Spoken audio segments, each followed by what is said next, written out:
Book arrivals.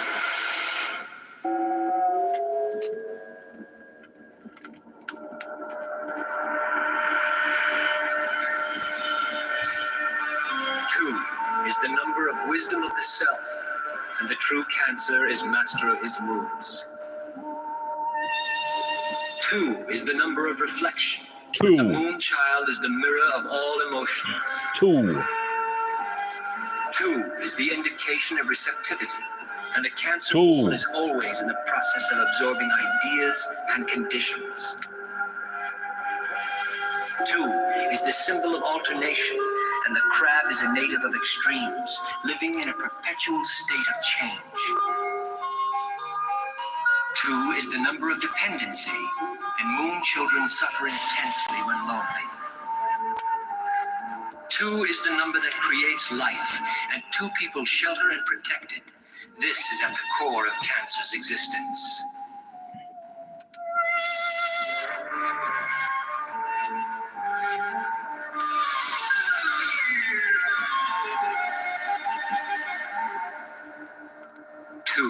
Is the occult designation of the life force in living things.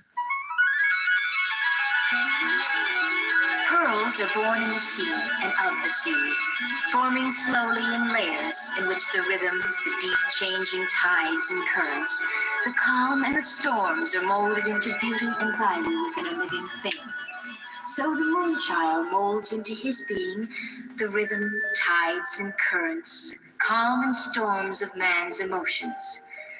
Pearls are a magnet, drawing men down to ocean beds with their luster and their value, just as the Cancer is a magnet, drawing all things to him. But the crab has this to know. Should the shells which contain the secret of the pearl seal themselves too tightly or bury themselves too deeply in the ocean floor, their exquisite possessions could be lost forever and wasted in darkness.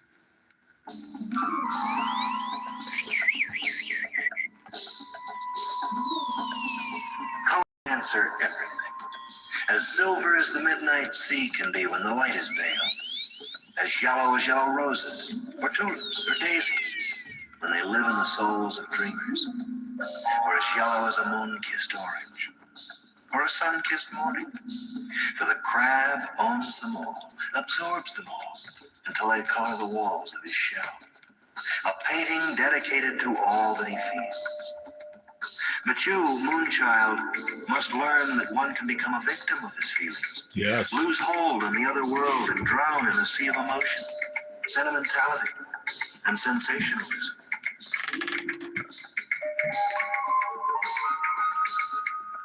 So, Cancer, play host to all your moods. Nourish your secrets. All your moons. Bathe your moments in all the emotional colors.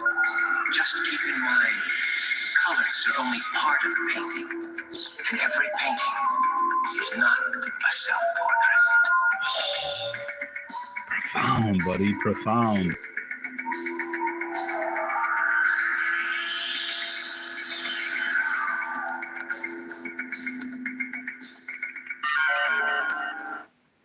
All right, enough of that bullshit. Enough of that butter churning bullshit. Let me click open this channel, and then we'll start with the books. Obviously, you can already see Atlas Shrugged,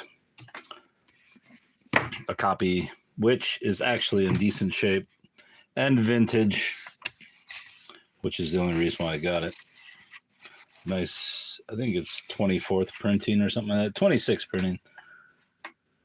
Still a nice copy for the age.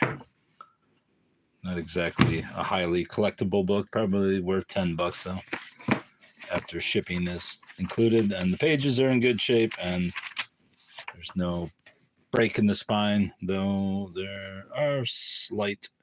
Looks like these old ones were better. Obviously, if you flatten it, it's gonna snap the spine. You can see that Rand really titillated everyone. I am Moonchild.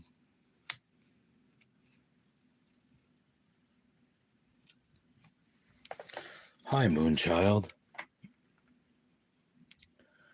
Christina Matthews. Ooh, is this the Bible? Yeah, that's the Bible. Ishka Bible. Would you like to be indoctrinated into the Bible, the Ishka Bible?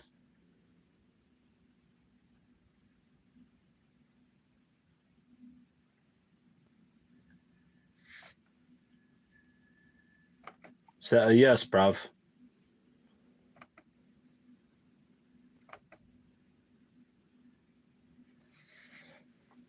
Six popes are watching. Popples? Yeah, six popples. It's incredible, isn't it? Let's see who these six participants are. I only see you, me and you, and four faceless turds. Atlas Shrugged. Have you ever heard of Ayn Rand? Ayn Rand, otherwise known as Alyssa Rosenbaum, the superb novel by the author of The Fountainhead. Atlas Shrugged, the astounding story of a man who said that he would stop the motor of the world and did. The many thousands who discovered Ayn Rand's The Fountainhead to be one of the most original and challenging novels in years will find in Atlas Shrugged a still greater and more exciting expression of the same daring view of life presented with the same brilliant storytelling power. If, after reading Atlas Shrugged, you find, as most readers do, that you want to reread it many times, a hardbound edition is available at $6.95 from Random House in New York. What's up, Aubrey? You here for the exciting book talk? Here's a little box set, the Moon box, which I bought for $2 earlier. Probably isn't worth that much, but who knows? It's a cool little set, 4 books, printed in Singapore. Well, it says retails for $30, so $2 isn't bad, bruv. The Moon Goddess. Here's this. What year is this? 4-volume set. 1995. Never know. Could be worth a few dollars. I'm sure it's worth more than $2 just because it would cost about $6 to ship. So, Sasha Fenton, the goddess of the moon. The moon in mythology and in many religions represents the female force which reflects the male force of the sun. In Hebrew, she is known as Lavana. In Roman mythology, Diana, and in the Greek tradition as Persephone and also Aphrodite. In the Egyptian tradition, she is Isis, the female member of the powerful trinity of Osiris, Isis, and Horus. Do you know the Hatchet book? Yeah, by Gary Paulson. I wouldn't say I read it, but I'm aware of it. To the followers of the ancient tradition of witchcraft, she is Brid, maiden goddess of the waxy moon, Diana, mother goddess of the full moon, and Morrigan, crone, goddess of the waning moon. The following lines are an extract from the ritual associated with the moon goddess. Behold is the three-formed goddess, she who is ever three made, mother and crone. Yet she is ever one, she is all women, and they all in her. Behold her, remember her, forget not one of her faces. Interesting. Moon lore.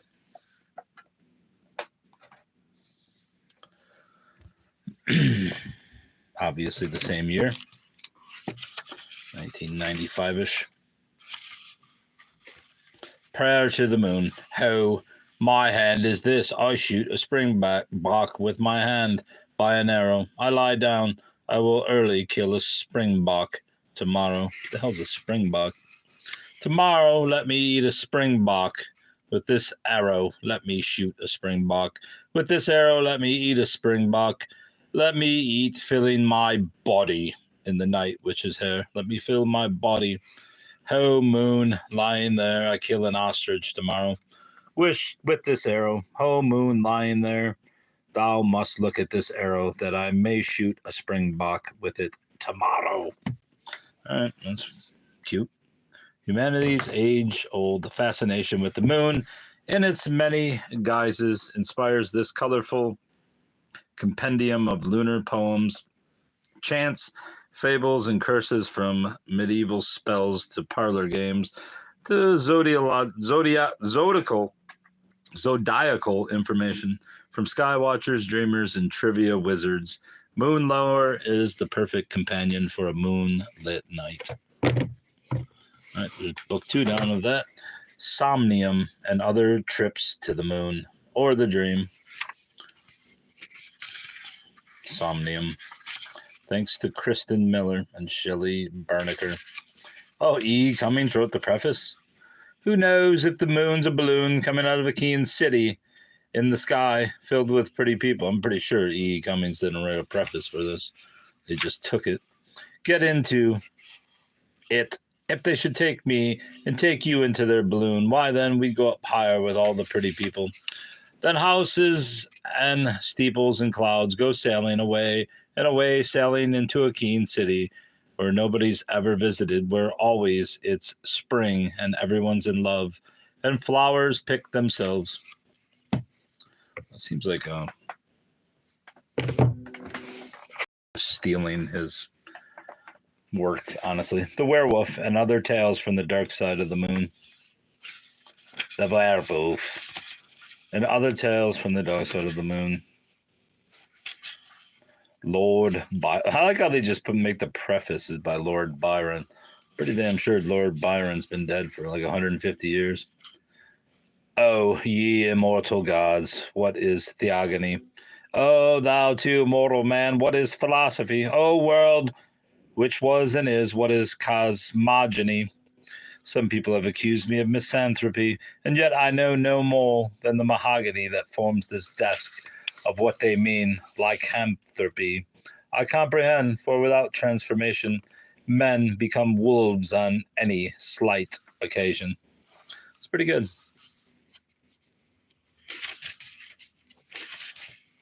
Guy de Maupassant.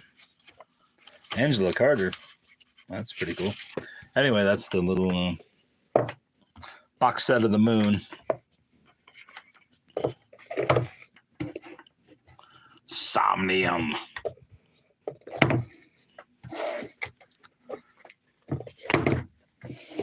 Moon lore. Oh, Lord. This one's even better. Stories in Stone. A field guide to cemetery symbolism and iconography. Written and photographed by Douglas Keister, or Keister. Paid $2 for this. Usually more than I pay, but $2 isn't bad. Figured why not? What year is this book from? I don't like the format, how it's tall. Oh, Lord. Look at her. Weeping. Brooklyn. MJF Books, 2004. As you can see, flora, fauna, the human condition, mortality symbols, religious devotion, secret societies, clubs, fraternal organizations, final impressions, mausoleums, chapels, stones, sentinels, preface, introduction, mortality symbols. It goes without saying that the cemetery is the best place to find mortality symbols, you'd think. In fact, many of these symbols can only be found in the cemetery. Most folks don't want to be reminded that their time in this realm is fleeting, especially in the modern age when professionals handle the business of death. It was not always so. A couple of 100 years ago, when infant mortality rates were very high and most folks died at home, the common person was familiar with the process of dying and death. The dead were laid out in parlors for all to see and to be reminded that death comes to us all. There were even books that explained the proper way to die. A whole genre of books called Ars Moriendi, detailed in words and pictures. Most people were illiterate. The Good Death. The leading character, of course, was the dying person, but the proper behavior was explained for the family, the clergy, and the doctor. Family excursions to the cemetery, which were much more popular 100 years ago than they are today. Thus, people were more attuned to their mortality than they are nowadays. I mean, most people aren't attuned to anything except being dullards. That's gross. Toe iconography. I don't like it. The evangelists. Snake or Ouroboros. Ouroboros. The English cemetery. Oh, yeah, I see the snake. I was just like, what the hell is... Where's the snake? But there he is. He's right there, Bubba. The turtle. In funerary art, the turtle is usually used as a purely decorative element. Nevertheless, depending on the eye of the viewer, the turtle can have a positive or sometimes a negative meaning. Yeah, right. There you go.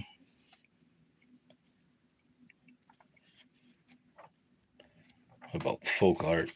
I don't like that thing. It's ugly. It's hideous. That's nice too. Chico Cemetery, Chico, California. That's nice.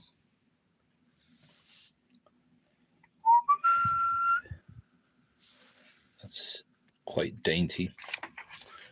Oahu Cemetery. That's nice. Plants and flowers. I don't like the newer stones. Mausoleum's nice, but the two stones in front of it, not so. That's fucking brilliant. That's great. That's even better. That's the best this is. Probably cost you $2 million to build something like that nowadays. Look at that. It's like a Gothic church. It's got to be some kind of church. That can't be a mausoleum. Took 4 years for Cincinnati architect James Keyes Wilson to design this Gothic revival combination chapel and mausoleum for the Dexter brothers, with the chapel above and the crypts below. Although the Dexter brothers wanted a structure that was reminiscent of Saint Chapelle in Paris, Wilson may also have been inspired by Chichester Cathedral in England. That's great. It actually is pretty cool. Pretty cool, bruv. All right. Now we'll partake in this. Well, I see what's up then, bruv. Stories in Stone. There you go. This one was creepy enough. I had to get it. A Dance Between Flames. Berlin Between the Walls. And the sticker is hideous, and hopefully it comes right off. But something tells me it won't. I have a feeling this book isn't worth much. I only paid $1 for it since it was half off. Pink stick-ass today. But this sour-faced woman on the cover was a good selling point.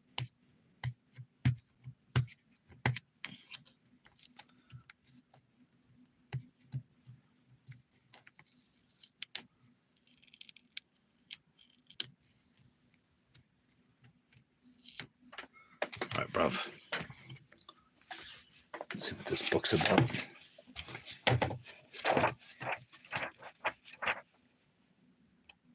What year is it? 1993. Gotterdammerung. It starts off right away with Gotterdammerung. Berlin Between the Walls. Anton Gill. We'll look this up to see if this has any value whatsoever. Flames, Anton Gill. Where are you, bruv? eBay. Flames. I know it's worth nothing. But the cover art was too good not to. I wonder what the cover art is. Obviously, it's some kind of painting. You'll probably see on the back inside cover. Jacket design, Bridgewater design, jacket illustration. The jacket shows a portrait of Anita Berber by Otto Dix in the Gallery der Stadt, Stuttgart. Anita Berber. Who is Anita Berber? Flames, Otto, or Anton. Anton Gill. Flames. see. We're gonna look at this, see if it's worth anything. Like I said, I'm selling 99 cents. The cover alone was worth it. I'm gonna guess it's worth about $3 total. $7.90.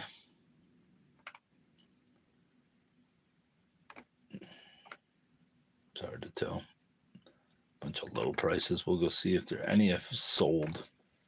Have any of them sold, bruv? We'll guess no.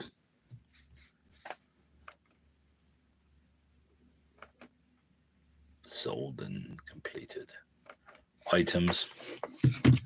Doesn't have even a. Anton Gill brilliantly recaptures the Berlin of the 20s and 30s. Can we at least get a thing? There we go. Where the world's most exotic talents flourished against a background of decadence. 1993 copy sold for $20. And a copy of this, $7. Not bad. Flourished against a background of decadence, corruption, hyperinflation, and finally fear. For a few, the 20s really were golden. Max Reinhardt, Bertolt Brecht, Marlene Dietrich, Greta Garbo, and Josephine Baker electrified the stage. Berlin became the cabaret capital of the world, just as in the film Cabaret, inspired by Christopher Isherwood, who was there with Auden and Spender. Harry Kessler rubbed shoulders with Einstein, Kurt Tucholsky with Arthur Kastler, Kurt Weill and Lotte Lenya, with Klemperer and Karajan, I don't know how to say it, Grosch, Kandinsky, and Kokoschka, and the founders of the Bauhaus, Max Schmeling and Anita Berber. Oh, there you go. That's who Berber was. The Baba. Exciting stuff. All right, lastly, and there's no one here to even witness it, which is pretty rich. I have one viewer, who is myself probably, since I have the chat open, but there you go. And the great reveal. I want the people to know the presidency as I have experienced it, and I want them to know me as I am. It's by Farrar, Strauss, and Young, and Nelson Searles, January 13th, 19. Let's see if Nelson Searles was somebody. I assume it's just a guy, but you never know.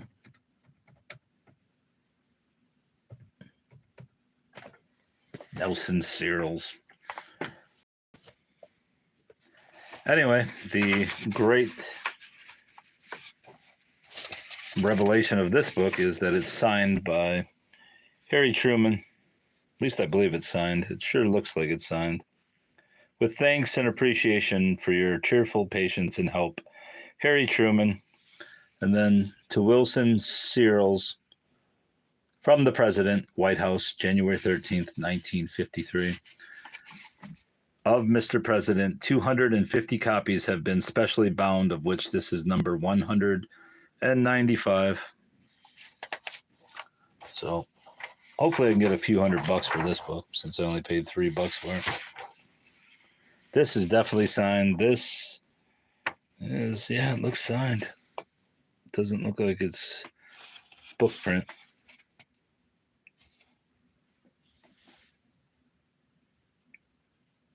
Yes, I'm going to say it's signed. Mr. President, the first publication from the personal diaries, private letters, papers, and revealing interviews of Harry S. Truman. Copyright 1952. Probably should not mess with the book since it's signed by a former president. And I will sell it.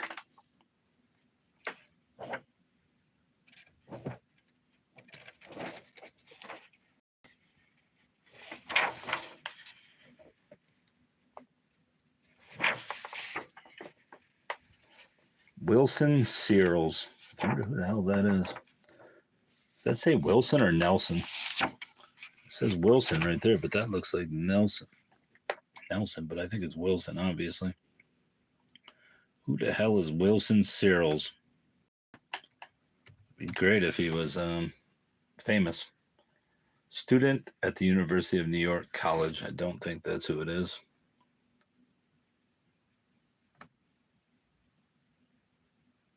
Shirley Wilson. Wilson Searles.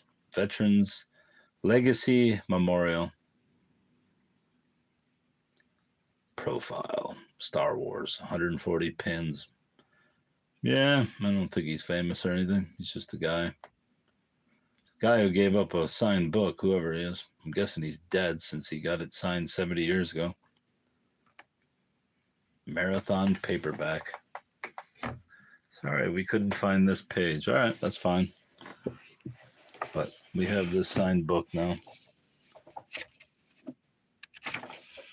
And that's wonderful. The rest of the book I don't know about. As I said, I opened this up and saw the signature of Harry Truman. What an awful photo to put in this book. It's blurry. Look at this shit. Hey, we're going to put a blurry picture of the president in there. Who printed this? That's embarrassing.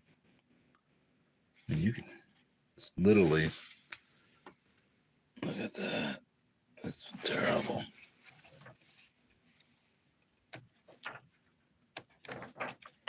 Fair, Strauss, and Young. So anyway, it's signed, and that's that. That's my big find for the day, among very few other things.